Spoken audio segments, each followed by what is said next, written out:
Hi everyone, my name is RJ. Naka-record ako ngayon dahil gusto kong i-track yung journey na to.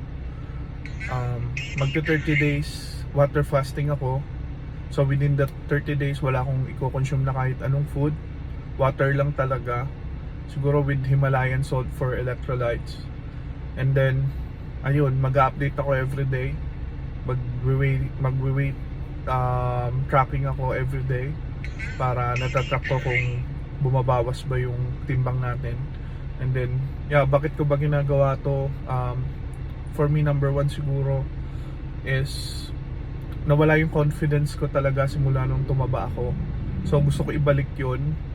And then number two, may mga napapanood akong video na we are willing to die for our family, but are we willing to live for them? So it hit me hard. So isa yun sa mga rason dahil kaya gagawin ko tong journey na to. And then number two, gusto ko maging inspiration first of all sa family ko, sa friends ko, and then sa inyo na mga makakapanood nito. Gusto ko maging inspiration na kung kaya ko to, for sure kaya nyo rin tong gawin.